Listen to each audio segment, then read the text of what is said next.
So you want to see what the sides look like. So this is it compared to the Superlight. Right?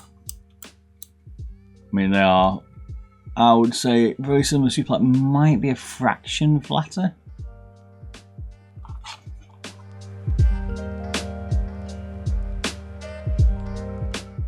The Superlight flares out a little bit. So very similar. I think the sides are almost identical to the Superlight, to be fair. Look at that. We compared it to the XM1. Now the XM1's got a flare, look at that. It's also slightly rotated down. It slopes more inwards as it gets lower.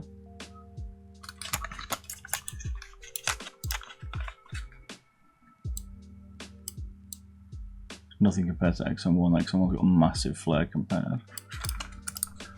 Front wise, so like.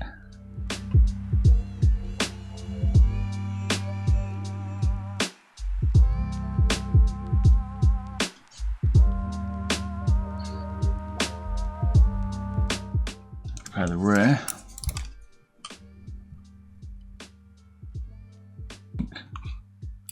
The hump's further back on it. It's got more of an S2 shape, hasn't it? Yeah. It looks like the hump's a bit more central on the Superlight. But it doesn't look like an S2 there, I would say. So it's got more of a XM1 side, hasn't it? When you look at it like that. It's also got a nice scroll wheel, which is a bit like the X-Lite, which I like.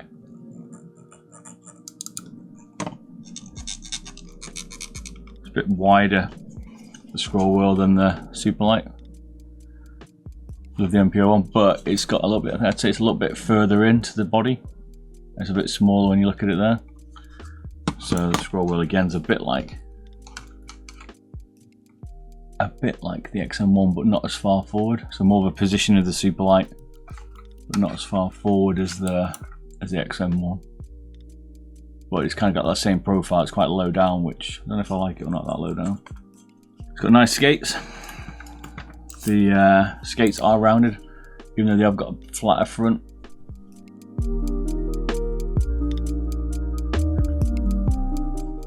A bit like the X-Lite version. So what's weird is it feels wider. So you look at the width. In my head, somehow it feels wider than the Superlight, but you can see it isn't. See that? Right against this one. This is thinner. The XM1.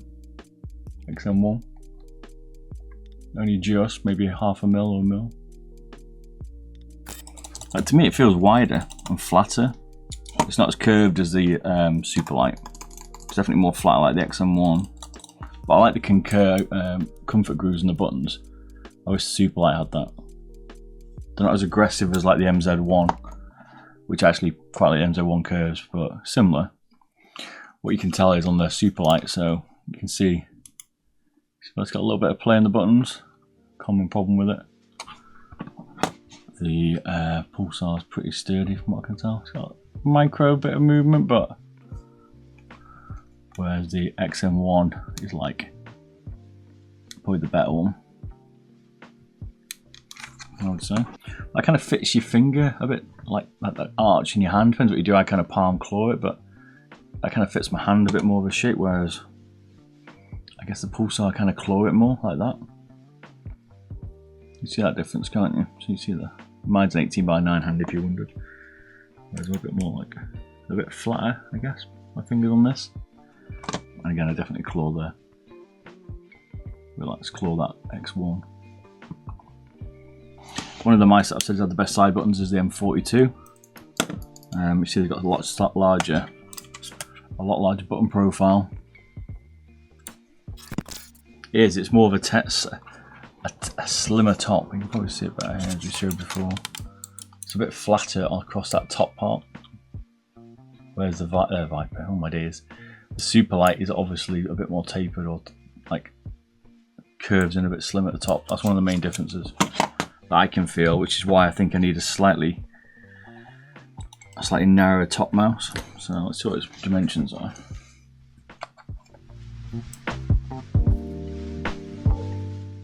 So what's that, like and it's USB-C, 120.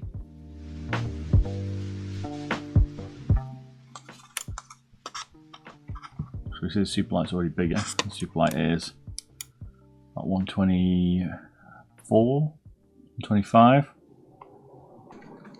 And if you're interested, the XM1 is a little bit narrower, a bit slimmer. So it's a bit shorter than both of these, to be fair, by 2mm.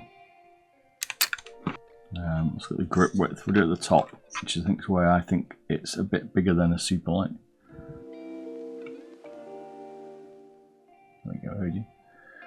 So you can see there, it's slightly, button's not pressed in, but it's a bit higher up, 62. Yeah, see it's Superlight is definitely narrow, which is where that difference is that we can tell. I can try and get it out. It's about 2mm. So it is more slimmer at the top, Superlight. And then the XM1's also wider again. It's a little bit wider, the XM1 maybe.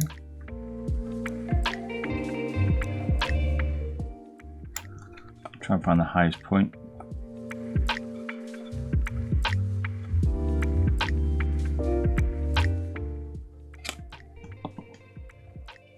So the Superlight's a little bit higher.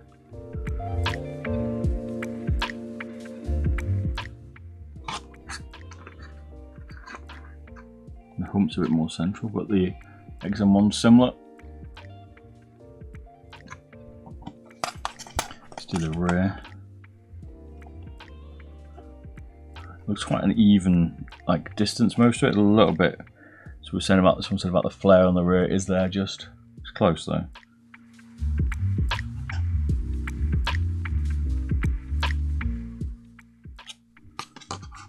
Superlight's fractionally narrow. Damn. It's got a bigger flare on the rear. You can see that difference. And if you do the middle or the bottom of the grip, which is the other place I like to measure, because this makes quite a difference. A bit harder to see, but you can see there 59. This is very similar, you see, and a slightly narrower middle where it flares in. Look at the button width. They've got quite. Looks like it's got quite large buttons. The XM1. Give or take. Don't seem that big. 27. Look at that. Almost identical to Superlight. Well, pretty much is identical. So a little bit wider on the XM1. Difficult, but looks a little bit wider.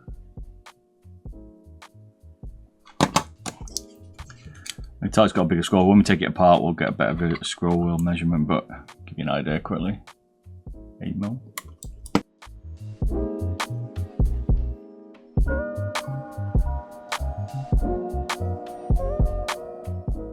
So it's got a wider scroll wheel on both of those. Now both buttons look identical. My 4mm is pretty small, to be fair, for a side button. It's probably one of the complaints, but it won't bother me. I mean, even the Superlight's got wider side buttons. I mean, it's only just wider, but it's wider. The XM1 changes it slightly as it goes rear, so we'll look at that in a minute.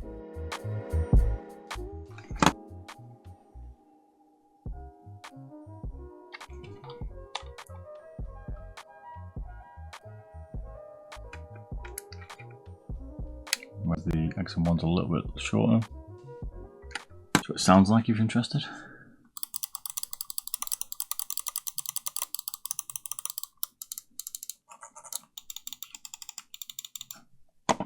Here's a Superlight.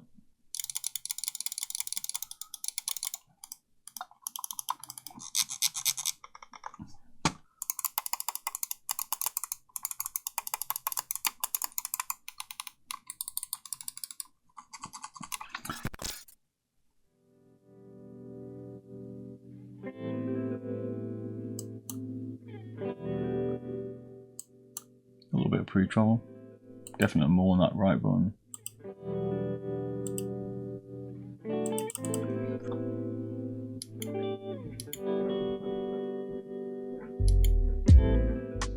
much less super light anyway.